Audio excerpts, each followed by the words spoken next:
হইছে বলো? একটু বাইরে আসেন। আসতেছি, দাঁড়াও। এই কিরে, কিরাম হইলো? দোল মাইলো কিরা? আরে ও ভাই হচ্ছে ওই যে মিজান ভাই আছে না, হ্যাঁ হ্যাঁ। মিজান ভাই শ্বশুর একটু মির্গের কাছে, ওই দৌড়ালেই ঠিক হয়ে যায়, তাই দৌড় মেরেছে। ও আচ্ছা, তাহলে ঠিক আছে, ডাক দাও ডাক দাও। ও ভাবি আসেন। আরে আসতেছি। মিজানের বউ কি মেকআপ টিকআপ করতেছ নাকি? ডাক দাও দিন, ডাক দাও। আরে একটু দ্রুত আসেন, এত মেকআপ করা লাগবে না, আমরা তো জানি আপনি বিশাল সুন্দর। শামিম কি হইছে বলো? এইদিকে আসেন, একটু পার্সোনাল কথা, ওখানে দাঁড়ায় থাকলে হবে না। দাঁড়াও, আসতেছি। হে শামিম, এই মিজানের বউ কিন্তু একের জিনিস। আমি আপনার কি কইলাম, মিজানের ছোট বউটা বিশাল সুন্দর, দেখেছেন? সেই সুন্দর না? আপনার আগের 2 বর থেকে সুন্দর কিনা তাই কোন।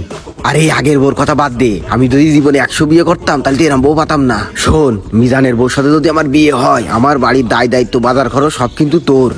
আচ্ছা ঠিক আছে ভাই, ওই নিয়ে আপনার চিন্তা করা লাগবে না, এই বউ নিলি মিজান একদম শেষ। কি হইছে বলো? কথাটা হচ্ছে কি ভাবি, ওই মিজান ভাই তো একটু সমস্যা হয়েছে, তাই আপনারে আগে নিতে আসলাম। কি বলো, আমার মিজুর কি হইছে?